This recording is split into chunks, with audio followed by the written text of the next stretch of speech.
Nilesh bhai, your views would be required, your feedback and this video.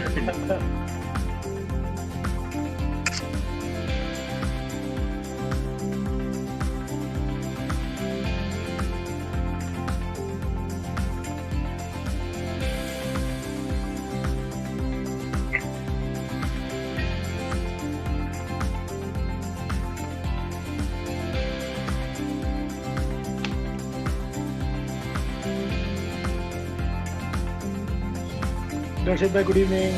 Good evening, Nishant. Good evening. Good evening, Darshit bhai. Good evening, Nilesh bhai. Good evening. We'll make some use of time for the people who have joined early can have a look at the video. Yes. Yeah.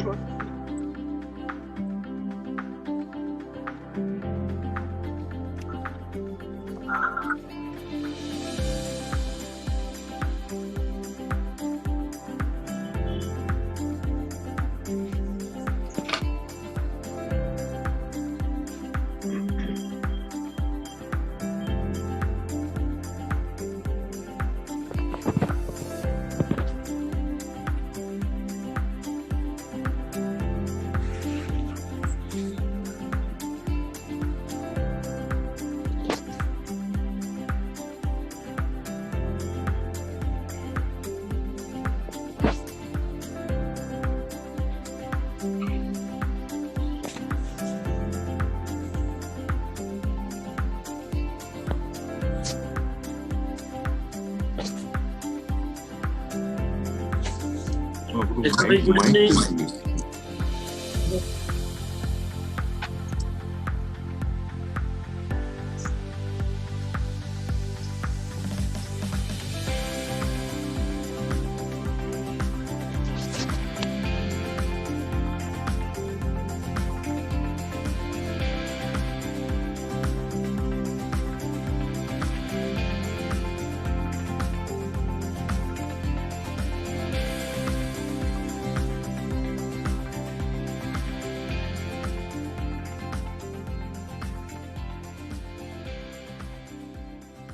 Great. Thank you. I thought we make some good use of the time. Yes, you're right. It was nice. Thank you. I think it's about 7:27. Nilesh bhai, I think by our normal guess, we will be able to start by 7:35. Yeah, you can take your time. London somewhere, so that's why. Amit, good evening. Came show. Amit. Yeah, they want. Yeah, complete new site, mate. Machinery.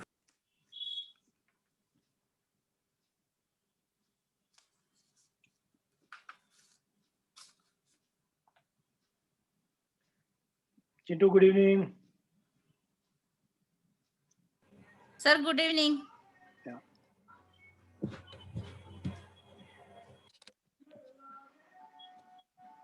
I think good morning to the counterparts who are joining from USA. And Yes, most of them are there. Good evening, sir. Good evening. Good evening, all.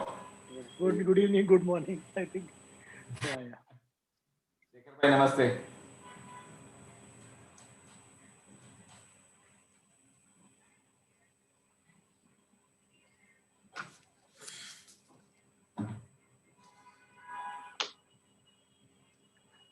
Shekhar bhai, how's the vaccine thing going around? I think Florida side, it's quite comfortable. Huh?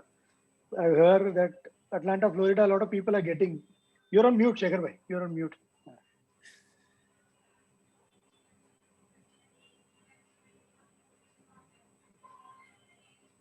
Today we are going to get our second shot. Pello shot mali gyo. Oh, very nice, very nice. And actually tomorrow is the Super Bowl, but I'm not going to take the risk. And Super Bowl parties are super spreaders. Yeah. Exactly. That's good. No, here we are still into the coronavirus people. Warriors. From March, they are going to take up 50 plus and comorbidity people. Mm-hmm. So it's going still, but I think the way Indians are getting, we have been able to develop our own immunity. Yes. So that's what આપણે કેવું છે ઇન્ડિયામાં the people are just used to putting down the Indian government. What India has done is pretty credible compared to how chaotic everything has been in America. Right. Yeah, so 80-year-old people are not getting, they are getting up at 4 o'clock in the morning to try to see if they can get somewhere. One of our friends drove 4 hours from Fort Myers to Orlando.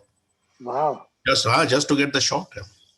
Man, that's no. Here, so it's quite comfortable, and in fact, I think in New York, New Jersey side, so Ajubi, there is a lot of confusion. There, India ma everything is being done in a very orderly manner. That is the biggest advantage. right. Too much freedom is too much of anything is not good. people sometimes need to be told what has to be done. Right. It's either side of Chanakya kidelu sam dam done bed.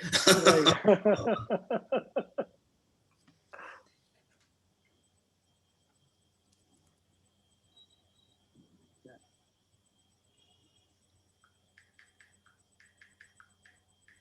Mr. Dipit Mehta, good evening from to London. I think good afternoon for London. Yes, good afternoon. How are you? We are good. Thank you. Fantastic. Good to have London here as well. So thank you.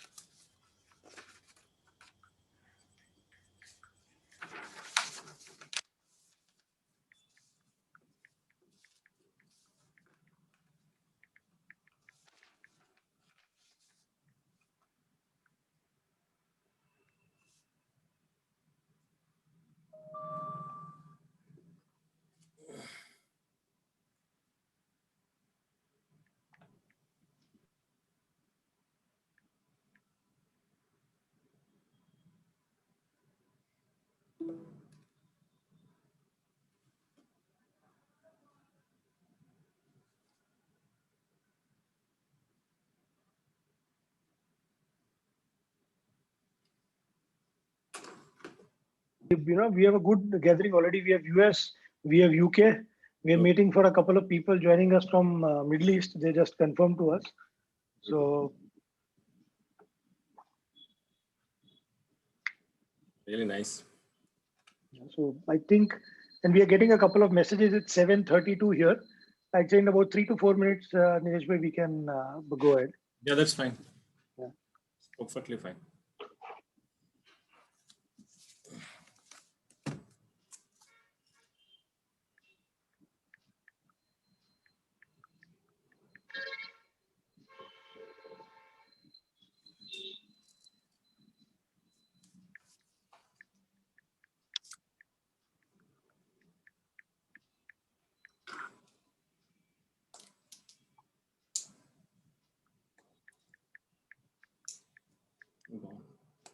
Manoj bhai, is it okay now?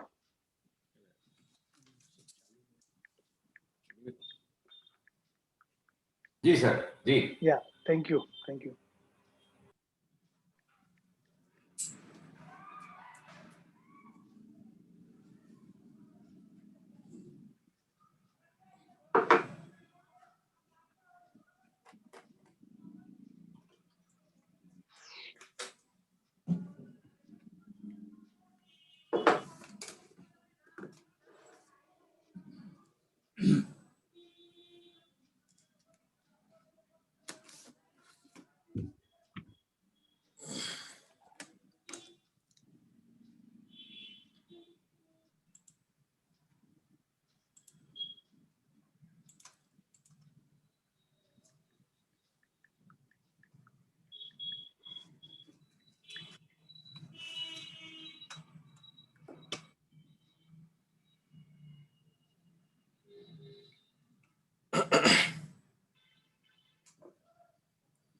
So I think the clock is almost hitting 7:35, and as we normally do, in the essence of people who have already joined, and for the guest, I don't think it's fair to keep people waiting.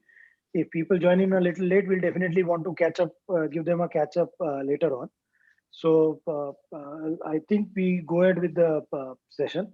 So good evening, all of you, and good morning, most importantly, and good afternoon to all of you. And without much ado, I think first of all, a very happy new year to people in US, UK, and India. In this season, we are connecting in the new year for the first time. We had a good 5 sessions in the year 2019. And actually, as we say that adversity gives new ideas, normally during June, July, we travel to US. And I don't know for God how many years some of you have been expecting us to come there. And most of you have been very graciously inviting us to their homes as well. But Corona, we could not travel, but this gave us an idea. What we are happy today is that most of the experts that came in the past, whatever they've said is coming true for both India and Indian economy. And this new year, hopefully, whether there's a mess or not, but at least the good news is that somewhere or the other, the vaccine is going well. One question consistently, which was coming in all our previous sessions, was a common question that how do we deal with the taxation part in India? How do we invest in India? And there were also certain fears that would it be very cumbersome to deal with tax authorities? How does it work and everything? And how do we invest so that the taxation is taken care and all that? So that gave us the idea of getting in an expert on taxation. We have covered equities, we have covered mutual funds, we covered insurance, we covered structured products. But today we wanted to bring in an expert who would talk that what is all this put together mean to somebody who invests in India. By now we have established that India is a great destination to invest, but how does it give us a good hassle-free investment is what we thought that we'll discuss today. And so in that lines, without much ado, I think I would like to introduce our guest today, Chartered Accountant Shri Nilesh Gupta, founder of N. Gamadia and Company. Since 1996, Nilesh Bhai has been in this field and has been managing this organization. One of the reasons of inviting Nilesh Bhai to this forum today, that apart from being a chartered accountant, he expertise into corporate structuring, overseas advisory, other than the individual taxation only. And that's one reason we thought would be very right to have him on the dais today, because he can talk about a varied things. So as usual, we go in our normal trend. The next 25 to 30 minutes would be Nilesh Bhai doing his side of talking, post which we will invite questions from our guests across. And in meantime, if there is a question which you feel might get missed out, you are always welcome to post that question in the chat box or to WhatsApp to me, Jigar or Darshit, so we can address the question once the session is done. So I don't think we'll take much more time unless Darshit or Jigar have to say anything. Otherwise, completely over to you, Nilesh Bhai. Nilesh Bhai personally has been a great friend of LeaderCare. So and he's always the go-to man for us. He's not only helped us restructure our organization, but I think most of our NRI clients in particular have been either clients of Nilesh Bhai or have been referred jointly. He's been a great support, Nilesh Bhai. So apart from a professional, a very good part and a family member of LeaderCare as well. So that's it, over to you, and then quickly to... Yeah, it's fine. Perfect. Nilesh Bhai, Nilesh Bhai, over to you completely. Thank you very much for taking your time out, Nilesh Bhai. Yeah. Thank you, Nishant Bhai. A very warm welcome to all of you. I can see a lot of people have joined from different part of the world. First of all, I appreciate LeaderCare, who has initiated such a wonderful theme of investor awareness. They have already concluded 5 sessions last year. I just hear from you, and I really congratulate all the team, Darshit Bhai, Jigar Bhai, Nishant Bhai, and also thank for giving this opportunity to share my thoughts. And I also thank my partner, C.A. Zil Bangriwala, who is always instrumental and remain with me for supporting and providing this kind of compilation. Is desired, we will start with our today's session. I have tried to cover recent changes. I think earlier we were planning to have this session before the budget, but then we thought it will be more relevant once we have this meeting.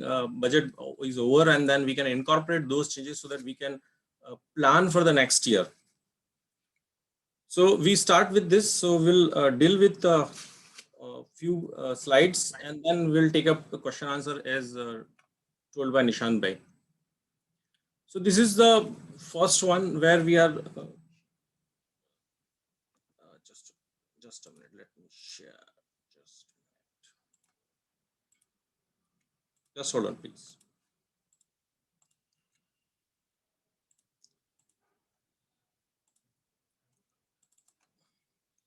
I hope now it is visible. Yes, Nilesh bhai, it is visible. Yeah. Okay. So we'll deal with recent changes, even including the past year's few changes, mostly relevant to the NRI point of view. And then as we move forward, we'll see the points which has been raised by Nishant Bhai. We'll try to cover those issues, challenges. So this is the first one where we are dealing with the objectives. So what requires us to look into this? Why we need to review, refresh our knowledge? As I always say that we believe in learning, because learning includes earning. The spelling of learning includes earning. So if you keep learning, your earning continues. This is how we consider.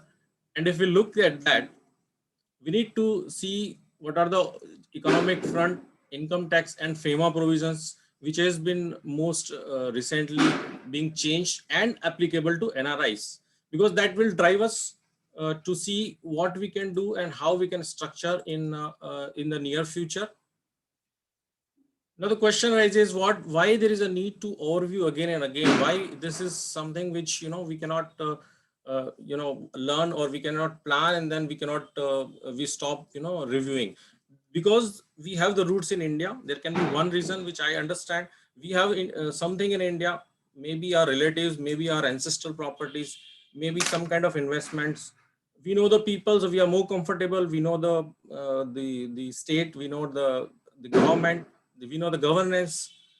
Secondly, it's very dynamic world. So wherever you are based in US, UK, or wherever, there are changes happening over a period of time.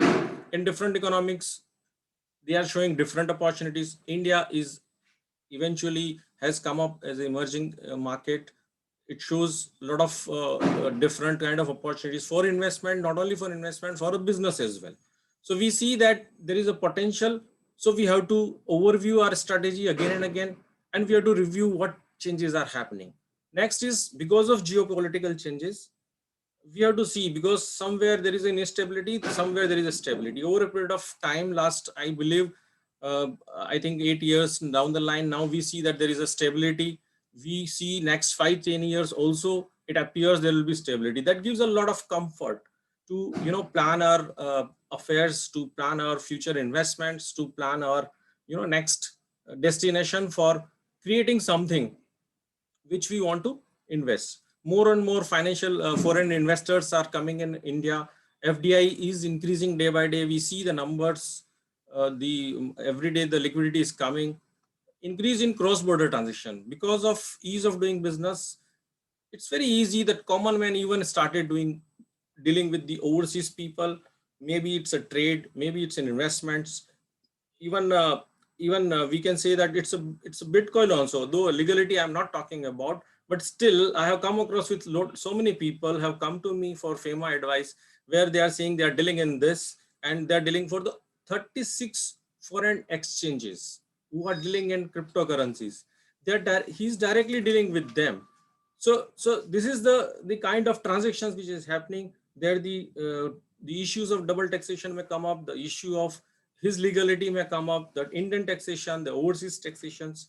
So these are the issues which keeps coming. So which requires us to overview our the information, the budget, or the changes which are applicable to us. India is obviously investor friendly, so there is a requirement that we need to check. Now the next objective comes in is the brings tax efficiency, because whatever we are doing, ultimately it has to be tax efficient. Unless there is tax efficiency, there is no point in keep investing or going forward. Then we need to structure the transactions for the future efficiency as well, because we cannot undo every year. So it has to be fairly for some reasonable period of time that we can continue with our decision which has been taken. So these are the possible reasons why we need to review our strategy again and again. So in my presentation, I try to cover the scope is budget. We will look into this tax proposals limited to our overseas people, NRIs, important Indian tax provisions relating to NRIs, which are already there, but which are still relevant, because without them, we cannot plan our next year's investments or the, whatever transactions we want to do between India and outside India. We'll cover NRIs and FEMA also with regard to the banking operations, because I come across with a lot of queries where people are not aware about what kind of transactions can be done from NRE, NRO. Then we'll see some kind of myths and truth, as Nishan Bhai has says, that people are still having some kind of divergent view that this can be done, this cannot be done. So that we will also see.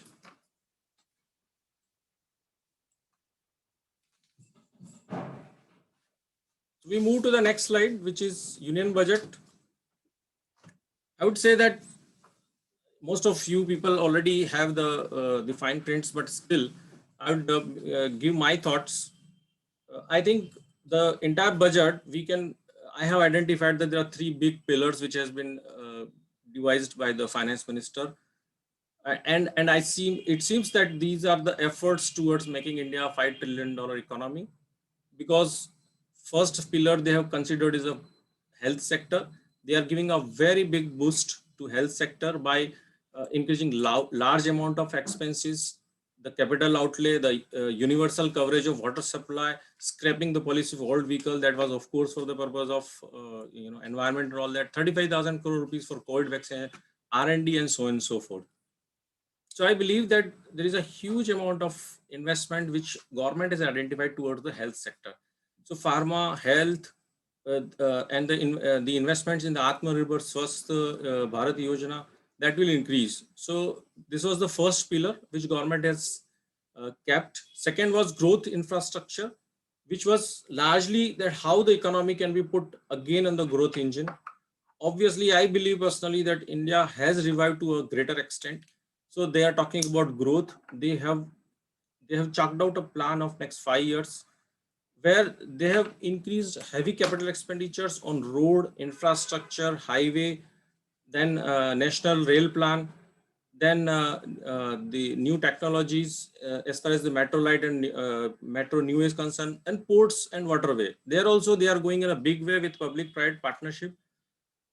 Now, if this is the way the government is structuring their plan, then definitely this will require a huge amount of fund, and this funding is going to generate the motion in the economy, because down the line the money will start flowing in.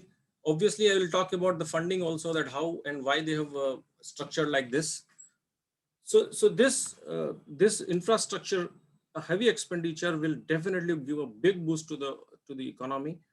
Next, they have talked about the third pillar, which I am understanding is a finance, because the first two require huge expenses, plus the financial sector itself they wanted to give a big boost. So they have considered sharp increase in the capital budget. For that purpose, industrial development finance they have proposed to form. Security Market Code to subsume the SEBI Securities Act, Government Act, Securities Act, all that they want to subsume into one. So they wanted to simplify it. So this shows that there is a rationalization also. There is a big planning for the growth also.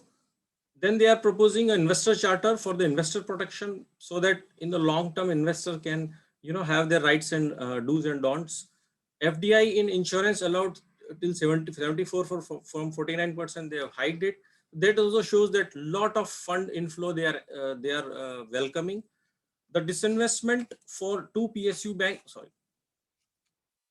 the disinvestment from the two PSU banks they have proposed, which will also generate a lot apart from IPO of LIC. So in a way that there is a capital expenditure plan, there is a long-term policy measures being taken, and at the same time, the funding arrangement has been created.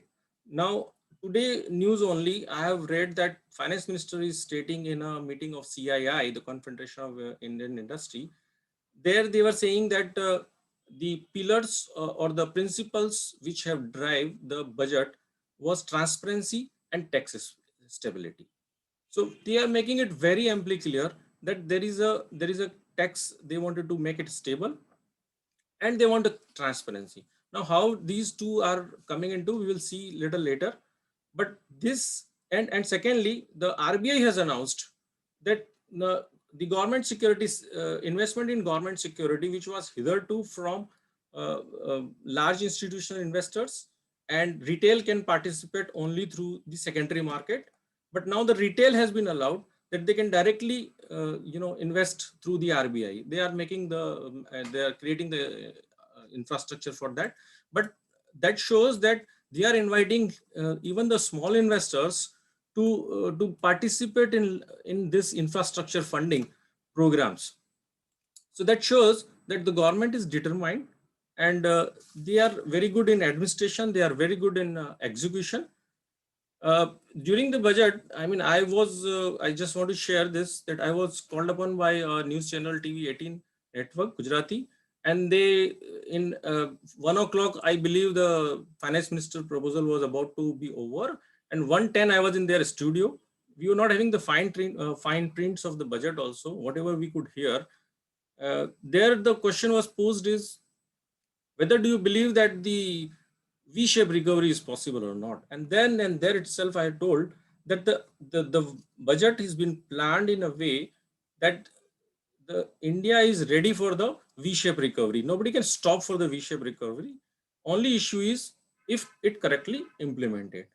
Now this doubt also is not there in my mind, because if you look at the history of Mr. Narendra Modi since 2002 onwards, when he was the Chief Minister of Gujarat, we see that whatever projects he has undertaken very sincerely, even if there are mistakes, but it has been executed on time.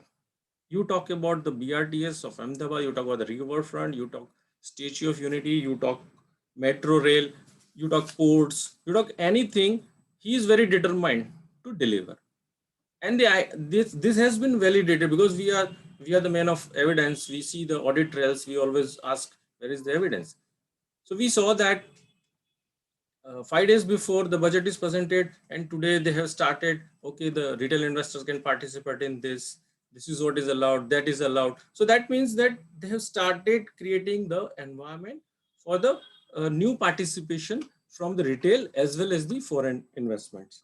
So that shows that, and the finance minister's statement that we want transparency and tax stability. That shows that they wanted to not to touch on these aspects, but they wanted to give a comfort to the people, comfort to the investors, comfort to the stakeholders of the economy, and then they wanted to continue with their roadmap of giving a large infrastructure projects, completing the projects, and reviving the economy again. With this, I would touch few major amendments. First is that there is no change in the tax rates. This is the best, as I could coincide this with today's statement of finance minister that they do not want to destabilize the tax rates and tax systems.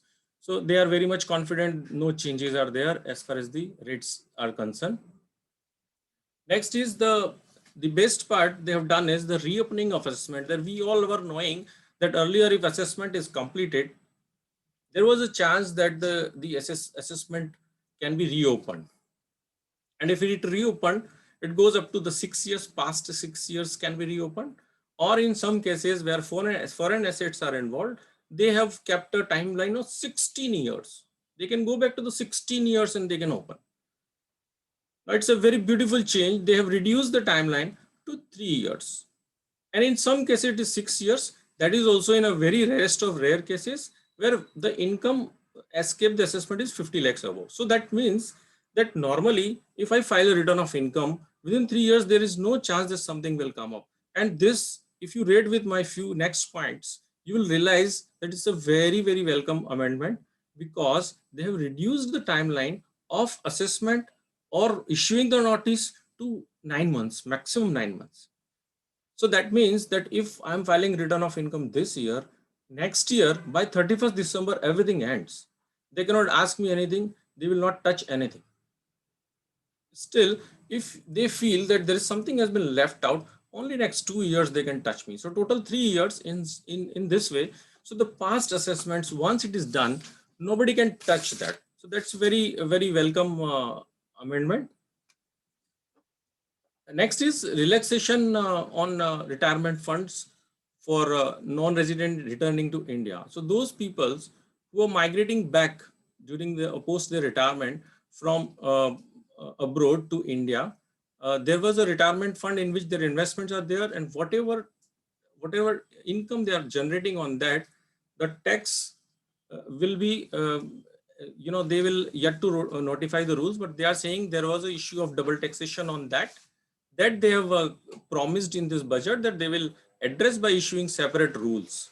So that's also again they're giving a rest to all the disputes which is going on. They are giving very clear message that we do not want to tax this doubly. We will define the rules, and once you are back in India, you will not be charged double. Next, the welcome change they are doing is the pre-filled ITR. I'm sure that in foreign countries this is happening long back, but yes, India is now very much sound in technology wise in terms of their tax administration, and now they are saying that pre-filled ITR will be there. So because they have hooked up your PAN number, your Aadhaar number from all the details like salary, shares, interest on deposits, bank transactions, the demat accounts, so they can pick up, the income tax department can pick up, and they can show you the already pre-filled ITR. So you don't need to be going here and there and compiling the details and again presenting and filing the return of income. So it will be simplifying. Everything is already online. That also we will discuss later. But this is how it will be a pre-filled ITR. So this is a good amendment. Next is reduction in timeline for revised and belated return. Now this is in line with earlier I was mentioning that the reassessment has been reduced to 3 years. So this reduction in timeline, so what happens is that if you have filed a return of income and if that has to be revised for some reason, something is left out, then it has to be done on or before 31st December of the same. So suppose for 1 year, here the due dates are, let's say 31st July is applicable to individuals, and you are filing return by 31st July or whatever, but not later than 31st December. So everything has to be done. You are filing and revision. If you're not filed, you can file till 31st of December. If you already filed, then you can revise by 31st December. Because why they have done this? Because they have reduced other timelines by which everything they wanted to put on rest, and everything they want to complete the assessment also by next 31st December. So they also wanted to tighten their belt, and because of that this is that let's reduce the filing times also, and then from there we'll reduce the assessment and notice issue. So the next point comes in, the 6th point, the quick ITR processing and assessment by the IT department.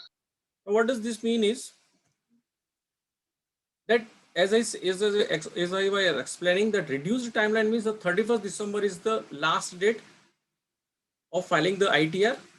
Then the notice, if anything the department want to check, if anything they wanted to see, they have to issue the notice by 30th June, next 30th June. So within 6 months they have to clear it off, and by next 2 quarters, that is 31st December, they have to clear it off. Whatever they wanted to say, they have to complete the assessment. So in a way, the earlier it was 21 months time, which has been reduced to just 9 months. So which is a very welcome change. They have earlier reduced from 21 to 18, and then 18 to 12, and now they have reduced to 9 months time frame. So that shows that preparedness, their backbone, IT backbone is very good. This shows that they are capable of processing this much large amount of data. And third, they are saying that because we are prepared, we are able to capture all the data, so we don't need much time to file. From the SS's point of view, it is very important that if quickly it happens, the people also remember what they did last year. Because sometimes if 3 years, 5 years down the line, if the scrutiny notice is coming or assessment is going on, it's very difficult sometimes to compile the details.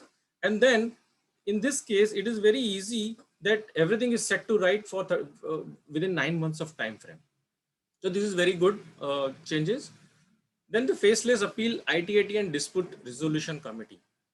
Now, you might be aware that in India, they are gradually moving towards technology driven. They have disconnected the human interaction. The SAC don't need to come to the department. There is only online through their web portals they have given.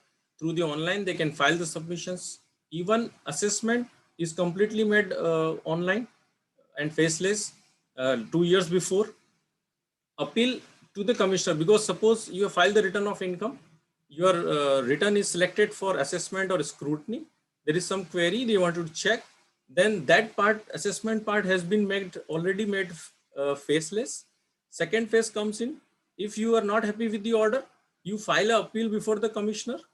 That part also last year has been made faceless. So we are not going to the department to that level also. Now this is the third stage. In this budget, they are announced that the tribunal, suppose if you are not happy with the order of the commissioner also, or the department is not happy, both have a right to go to the tribunal. And in that case, now they are saying even the tribunal, you don't need to come directly, and you have to have the online hearing or filing.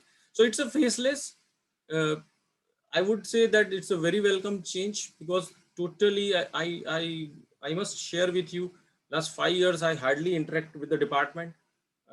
I don't know when last I went to the department. I'm not talking the COVID, before COVID also, we have never gone, or everything is being done online. So that's a very welcome change. The next one they have brought in is a dispute resolution committee. Now this is what? This is something new concept they have brought in. This is that during assessment or appeal, if you have an issue where you feel that there is a dispute going on and you want to settle. So instead of following the normal assessment procedure, you can straightway go to the dispute resolution committee and you can resolve that, and that's like a mediation process, and you can close your assessment. So in a way, this is a very good welcome change. Everything is online. No need to see the face of the people. No need to go to the offices of the department, and you can very well sit at home and you can do all the filings. You don't need to talk. Even the assessment is happening central basis. So even we don't know who is officer on the other hand. It can be any part of the country. It can be because all the allocations of the notices are coming through the central office, which is at New Delhi. They are issuing the notices. We have to submit on there only. And who is the officer? We do not know. The name is not coming. And then finally you get the order. Even I'm happy to share that nowadays if you file the return today, maybe in a month's time you get the refund also, and maybe the month's time you will get all the finality order also. It is so fast. I mean, I'm happy to see this. Next change they have brought in is the decriminalization under LLP. So in limited liability partnership, if you have made some offense, if some defaults are there, then there was a severe penalties and criminal actions were provided earlier. So to give a relief, this is that you do not need to go to the criminal process. They have decriminalization and they have simplified the processes. This is in line with the next point also, because which is coincides with that, the digital processing under the corporate law. So what they have done is that the company law looks after the management and registration and administration of the companies in India, and LLP also. So which has again been made online since long. I think 8 years, 9 years before they have made it. Everything is online. Even the registering a company is online. Last month only our USA based client has registered a company. He has never seen anything. Everything is being done from USA. We are just coordinated and the company is registered. So everything is there. So, but there again, scrutiny and assessment. Suppose if they wanted to check some records, if they wanted to check the filings, the veracity of the records which we have filed, that were not faceless. So in line with the income tax, whatever changes they have done, that everything has to be faceless. Now they are coming out with the version 3, which says that everything is faceless. You don't need to come. All your documents will be e-scrutinized. Any adjudication process has to be done, means assessment sort of thing, similar to the assessment of income tax. It has to be done online. Any kind of appearance or hearing is to be done, it has to be done online. So that's again a welcome change. It will create a ease of doing business again. The next change is rationalization of dividend for the purpose of advance tax. Now what happened is that there is an advance tax liability. We have to estimate my tax liability for the current year, and if it is crosses 10,000 rupees, then I have to start making payment installments. Now what happened is that dividend, I was not knowing when a company will declare a dividend. So I'm not sure when I'm going to receive the money. So suppose you are in the middle of let's say December, and you get a huge amount of dividend. You end up paying uh, interest liability on the first 2 quarters, because the advance tax liability is to be paid in 4 installments: the 15th June, 15th September, 15th December, and 15th March. Now, if you receive dividend in let's say December, you are not knowing in the June and September that you will receive some dividend or the company will declare the dividend. So obviously you would have not planned the amount which you are going to receive as a dividend for the purpose of calculating your total income, which can give you the correct tax liability. So this anomaly was there, which they have rationalized, and they says that we are not going to consider this for the purpose of advance tax. Now the advance tax will be calculated for, on the dividend as and when it is declared. So suppose the company has declared in December, then that the right to receive has been created. Based on that, we have to incorporate for the purpose of calculating the advance tax. Now this one Nishant Bhai has also referred to me. Income from high premium Ulip. We see that Ulip was earlier considered to be exempted, but now the government wants that high premiums paid by the individuals on Ulip will not be enjoying the benefit of exemption. So the issue is that if I am having one Ulip, and this has been with effect from 1st February 2021, so obviously the Ulip which is already existing there or purchased before that, that will not be hit by this. But any Ulip which is purchased post 1st February 2021 will be hit by this amendment. In this case, if I have purchased a Ulip where the annual premium is above 2.5 lakh. So suppose if I am paying, I have purchased one Ulip plan and I am paying 2.5 lakh rupees or more, then that exemption benefit will not be available, because it's a higher premium they are considering, and accordingly it will be hit by the amendment. For another example can be that I have purchased two Ulip plans. One is 1 lakh rupees premium and another is 1.5 lakh rupees premium, or 2 lakh rupees premium. So it has to be seen in aggregate. It cannot be seen individually. So per person, you have to see whether I am paying above 2.5, then it has to be excluded for the purpose of exemption. So this is a change which they try to curb for the purpose of the people enjoying more benefits, and they wanted to rationalize that. But all other provisions, I believe, can give a good relief from the tax administration perspective, from the taxpayers perspective, and it can relax that you don't need to worry about the reopening. Even the search cases also, they have made very simplifications. The earlier process has been very much simplified. So these are the, I believe, major changes which affects us. We'll move to the next. We look at the taxation aspects. I'm sure you all are aware, but I'll quickly, hurriedly, I'll look into this. That when we are going to look into the provisions, we should remember what is taxable, what is not taxable. And from that, we know that it is in India, it is a residential tax. Unlike the US, the place and time of accrual is important, and receipt of income is important. So as we know that we have three categories, we'll discuss little later in the next slide. We know that income, if it is received in India, it is taxable. If it is income is accrued in India or deemed to accrue in India, it is taxable. Income arises. So anything you earn in India is taxable. There is no doubt about it. Only questions arises is that if income is aroused outside India, or I am an NRI, in that scenario, what will happen? So if you are resident, globally taxable. If you are resident but not ordinary resident, yes, taxable except one or two instances. And if it is non-resident, that outside India, it is totally not taxable. Whatever you are earning outside India, only the Indian income tax will be taxable. We'll see little in the next slides. So this is my residential status. In residential status, we have to see, because this will drive what is taxable, what is not taxable.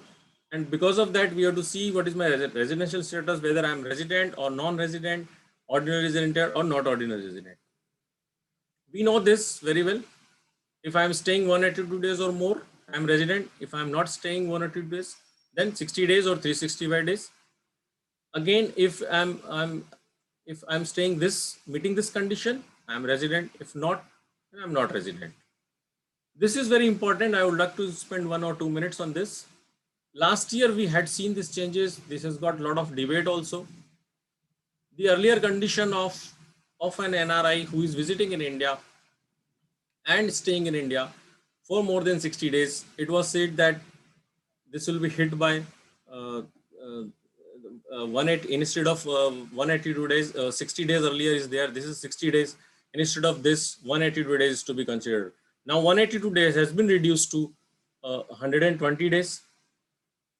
Along with that, they have brought in that if the total income from India is above 15 lakh rupees, so the person is a citizen or person of Indian origin, then yes. If his total income is exceeding 15 lakh rupees, yes, then consider 120 days or more. So if he is staying 120 days or more and he is having income more than 15 lakh rupees, then he becomes RNOR, resident in India. But if his total income is not 15 lakh, then he is not resident in India. So this is a change 1420 last time. I read that the finance minister was having in mind idea last year that people used to plan their stay in India in such a way that it doesn't get into the residency status. That was the idea, but I don't understand what they achieve out of it, because ultimately what they are taxing is only the tax income from India. They still says that whatever income you are earning outside India is not going to be taxed.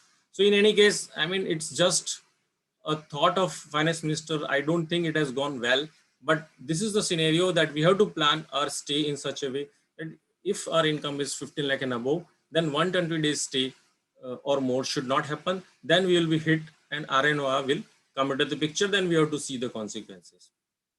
Second is a deemed residency that is also been brought in last year.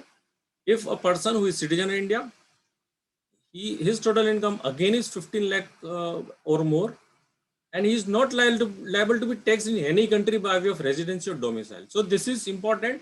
If nowhere you are taxable, then you are deemed residence. Something, this is residuary residency rule they have created, which definitely is going to catch hold of the people who are not coming into the tax net. So definitely this has to be checked in most of the cases where you feel that you have planned out of India taxability, then still the Indian taxability may come and hit you.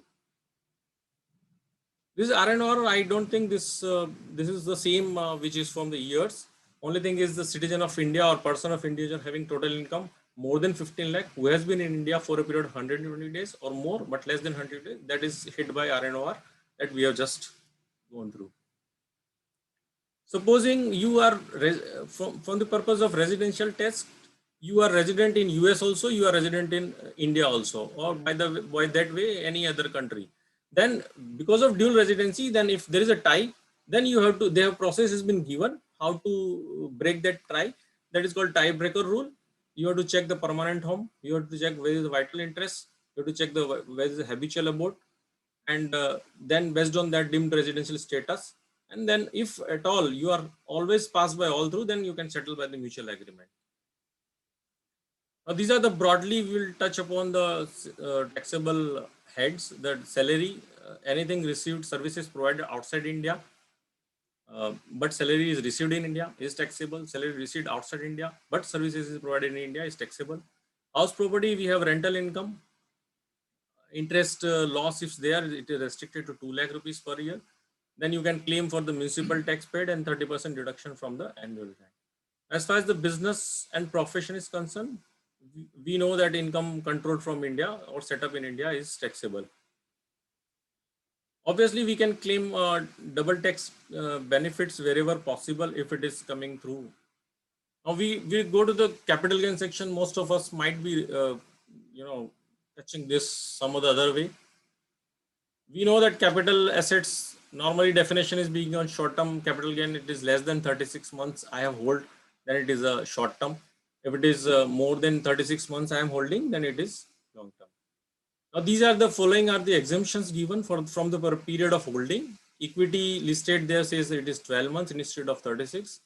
Then equity and preference shares unlisted 24 months, immovable property 24, securities, bonds 12 months, again equity oriented 12 months and debt oriented 12 months. The switching of mutual funds except within the same class also considered as a transfer, and they are hit by this. These are the other sources: interest on fixed deposit, saving bond, debentures, then dividend, and then gifts. If it is falling under the taxable limit above 50,000 from the non-relatives, such kind of things are there, then it is taxable. Any other income not covered above are taxable.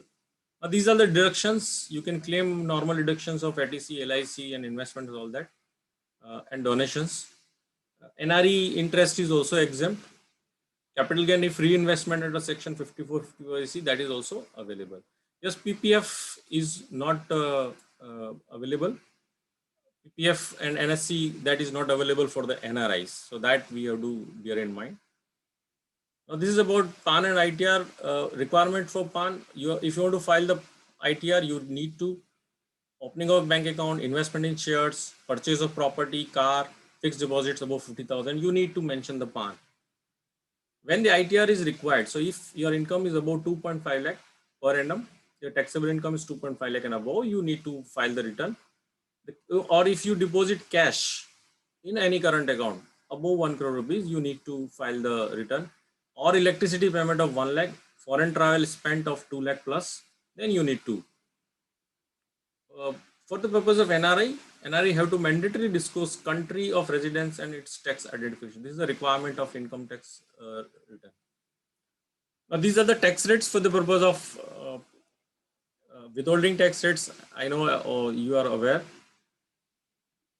Let me go through this side. This is very important because the way I have explained earlier, this is a part which gives us relax that okay, fine, my tax filings are going to be handled and how it is to be handled. So it says, first of all, I am filing online. There is no human interaction. Second is the assessment is also through the computerized system. Nobody is knowing what is happening. Faceless CIT appeals. So if I'm filing appeals also faceless, this time they have proposed that ITAT also faceless. Dispute resolution committee is proposed. So my assessment will pass through this way. If at all I'm going ahead, if my total income is less than 50 lakhs and disputed income is less than 10 lakhs, then I can go to the dispute resolution committee for any kind of settlement sort of thing. So I can bypass all and I can straightway go and settle that I want to close the assessment. And reopening of case not more than 3 years, and also refund now directly credited in the foreign bank account. This part I want to touch about the FEMA because a lot of queries keep coming to me. Because there is you all know that there is a difference between NRI as per the Income Tax Act and as per the FEMA. FEMA is not considering income tax definitions and vice versa. FEMA is required. Why? Because whatever transaction you are doing, it is routed through banking, and banking wherever coming, it is the FEMA. So bank is an extended arm of RBI, and RBI asks you to comply with the FEMA provisions. So FEMA is little different than the income tax, but when a transaction is happening, we have to see the both. So who is the person resident if he is staying 182 days above, except who goes out for the employment of business, person coming to India, employment business, body corporate registered in India, branch or agency. Now, who is the person resident outside India? Anyone who is not a resident.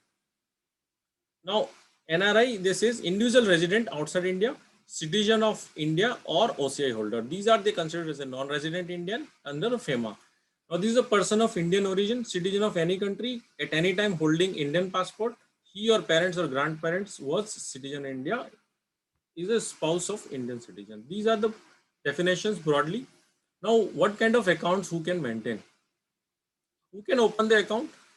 NRI can open account, the FCNR, the foreign currency, non-resident account. Non-resident NRE account, NRIs can open. Non-resident ordinary rupee account, NRO, any person resident outside India can open. Now, currency in which permitted, freely convertible foreign currency, the FCNR is freely convertible. NRE, Indian rupees allowed, and NRO also Indian rupees allowed. Now, repatriation benefit, in these two cases, repatriation is allowed. NRO, repatriation is not allowed unless the current income is there, which is dividend or interest, and up to $1 million per financial year, they are allowing. Type of account again is the term deposits, where saving account, current fixed deposits can be opened in NRE, saving current recurring FD can be opened in non-resident. FEMA is a law which I interpret in a way that FEMA is the only law which says that whatever written here as a permitted is only permitted, you cannot do other than that. So that's why I always, whenever the query comes in, I always first check whether what FEMA is saying. FEMA is allowing, then let's do it. Then the taxability comes into the picture. Because all other acts throughout I have read is such that whatever is prohibited there, other than that you can do it. But FEMA is saying prohibited as well as permitted, both you have to read here and then you do it. Now this is important. A resident who has become non-resident, he has to convert his normal saving account to NRE, FCNR.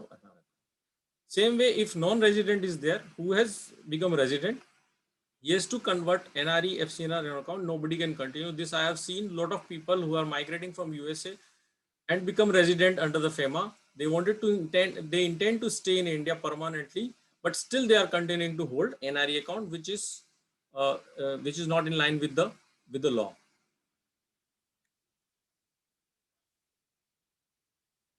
This way we go to the FEMA. As far as the immovable properties are concerned, this also I got a lot of queries that who and what can be bought. So acquisition by NRIs, any property can be purchased only from the funds received in India through banking channels. From any place outside India, funds can be held in NRO, NRE accounts. Inheritance property from ancestor can also be held. Purchase of agricultural land, farmhouse is prohibited. So again, the FEMA says this you cannot do. Same way, sale of property purchased earlier or inherited property can be sold. Receive funds in NRE if purchased from NRE funds only. Pay tax and remit out of India. Receive fund in NRO and remit funds limited to $1.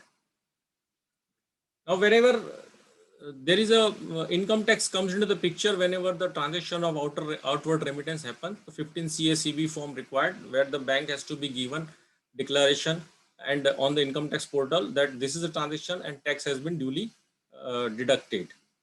There is a liberalized remittance scheme also, that is for the individual residents. If a resident want to remit the money outside India, then up to 2.5 lakh US dollar per annum it is allowed. It is also allowed the NRI can lend money to relatives. Now these are myths and truths.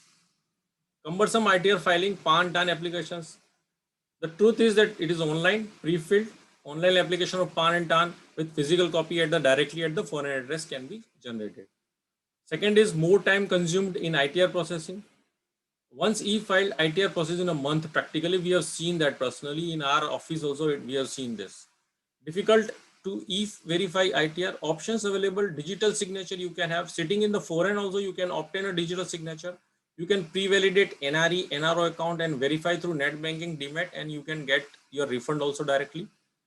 Unnecessary scrutiny assessment, computer selected cases for pre-specified criteria only. So there is no human interaction. Even the officers sometimes don't know that what kind of case is going on. Red tapeism, I would say that this is absolutely absent. In my personal capacity, I have vouched even 3 days before we have closed one case of 100 crore rupees, which was of Canadian company. It was an international taxation matter which has reached to the dispute resolution panel, and the commission itself has closed, accepted without a single kind of hanky-panky. So it's a complete faceless. And if you have disclosed the complete facts, if you're presented properly, I don't think that this kind of harassment is there now. Earlier, the cases can be opened for 16 years. This has already been reduced. We have discussed. Can hold NRI, NRO account even after being resident. This I have mentioned that immediately need to convert to the normal account. Required to disclose foreign asset by the non-resident. Not mandatory to disclose in case of non-resident. If you are a non-resident, you don't need to disclose your foreign assets. Only you have to mention your tax identification number. That is good enough. But if you are a resident, yes, you need to mention all. Conclusion: if you disclose all the facts, I don't feel that there will be any kind of harassment. These are the common thing. Nishan bhai, can I continue? Nishan bhai? Yeah. Nilesh bhai, I think this is one of our last slides. No? This is last. Yeah, please. Sir, So buying and selling of immovable property, NRIs can buy. We have already seen in FEMA what is allowed, except farmhouse and agricultural land. We can purchase the properties. There is no problem. Ancestral properties you can get in inheritance. You can hold it. You can keep it in your name. You can rent it out also. And if whenever you want to sell, you can sell also. Last month only we have one of the NRI client was sitting there. He has he want to sell the property. So right from sitting from here, we got the power of attorney executed through USA. We got notarized, apostilled there. We registered here, and then we execute the sale of property. He has given the power of attorney to his brother. Obviously, blood relation is better because that's what the government authorities also required. So you can issue the power of attorney. Gifts also, we know that Indian taxation allows blood gift within the blood relations. There is no problem. Will and succession issues, it's pretty simple. Will can be drafted in a plain paper also. You can get it notarized also. You can get it registered also. It is better for the future estate planning, for the purpose of succession. So the property and other assets can transfer to the legal heirs wherever you want to give. I mean, if permits, will definitely share the formats and all that for your benefits. Nishan bhai, I will share with you. Remittance process also I mentioned, it's pretty simple. You have to just simplify 15 CACB and then you can approach to the bank for the purpose of remittances. Double taxation avoidance, obviously there is a treaty with all the countries. Each country is worried about its own share of taxes, but that's the fact. We have to live with it and then we have to plan within that. But the treaty always gives the benefit because India is looking for the as much as foreign inflow which can come in because they are in need of the money for the purpose of the large infrastructure projects they have taken up. Thank you very much. This ends to my presentation. Nishan bhai, we can, if some queries are there, we can take it. Thank you, Nilesh bhai. I think most of it has been included in your presentation. So the first query which is there, Nilesh bhai, and I would want to discuss with you is that how would what would be the income tax implication for NRIs on maturity of Ulip policies? They have been taken in past. They should be maturing in the next couple of years. So what would be the treatment on Ulip policies? Currently, as we understand that under Section 1010D, all insurance proceeds are tax-free as far as Indian citizens are concerned. So as far as the new policies are concerned, we have mentioned that it is under rules will be defined now. Yes. Maybe in a couple of months time frame, we see that it will be coming up. But as far as the past is concerned, they are already covered under 1010D and that will not be subject to tax. That will continue to be the same. I don't think there is any change. Only they have grandfathered them and they have said that from 1st February 2021, the tax implication will come up in case 2.5 lakh premium in aggregate is there. As far as the capital gain concerned, yes, we have to see from the capital gain perspective what kind of capital gain may come up because rules will come up and then that will attract the capital gain tax. Right, sir. So another common question which always comes up is if income is taxed in India, can we claim a set off in US or UK? So, in this case, I mean, when there is a double taxation comes into the picture, two things we have to see. One is the tax residency, where he is a tax resident. So residential status from both the tax laws perspective, we have to check. We have to see the tax treaty, that what the tax treaty says. If tax treaty is giving some methodology by which we have to derive, because if you are resident of both the countries, then you have to use the tiebreaker and then you have to find out that where I am primarily liable to pay the tax. Right, sir. Ascertained that you are liable to pay tax, let's say in USA, then you have to claim double taxation benefit in India. But if you are primarily liable to be taxed in India, then it is USA where you have to claim the double taxation. Right. So in example, you can say that if I'm providing services in India, but I'm getting salary from US counterpart, then primarily it is taxed in India, but I'm liable to pay tax in US also. So I have to file in US also return, and I have to file here also. But primarily I have to file tax in India, and I'll claim US the double taxation. This is how it will. Okay, great. Thank you, sir. So we have this question coming in from UK, sir. Can a NRI buy agricultural land if they already have an agricultural land received in inheritance in India? So as far as the inheritance is there is no bar. You can continue to hold that. But as far as the purchase of purchase of agricultural land is there by the NRI in the name of NRI, it is completely prohibited by the FEMA. So you cannot add the agricultural land, but definitely you can hold it. Maybe you can. I mean, I don't know whether the agriculture activities are being carried on or not. It's just a bare agricultural land which has been purchased. But even if you want to purchase, then you cannot do any agricultural activities on that. So you cannot add, you can continue to hold whatever in inheritance, you can get it. But definitely you can structure the planning by way of looking at the family tree and all that. If some way we can find out the way, and we have to look at that. But it is so not. While thank you. So while we are gathering a couple of more questions, I would keep the house open if any of our guests want to ask any questions directly to Nilesh bhai. They're more than welcome. Because we see some clients coming in from Southeast Asia as well. So if there are any other questions that our friends or guests across want to put it across to Nilesh bhai, more than fine. And Nilesh bhai, I'll just compile one or two more questions in the meantime. Yeah, sure. Yeah. And we can Nilesh bhai, Dr. Desai from Florida. Yeah. What are the income tax implications on non-Eulip policies? I mean, you mean to say something that you get the money less than 5 years, or you have paid for Ulip but not paid premiums after 3 years, and now you're getting your refund. Yeah. How is that treated? So in the normal policies, we have to see if the sum assured versus the 10% of the premium. If your premium is about 10%, then it is taxable. If your premium was less than 10% of the sum assured, then it continue to enjoy the exempt benefit. But 10%. So say, for example, if somebody pays 10 lakhs for 3 years, or some assured amount is 1 crore, and after 3 years he stops paying on that Ulip, he gets the money back at the end of after 5 years, on the end of 5 years. Yes. So does the 1010D exemption apply, or does he have to pay income tax on the entire amount? That was my question. Okay. So you mean to say that if the Ulip was for the period of 5 years and you have not followed the 5 years and you are breaking it, correct? That is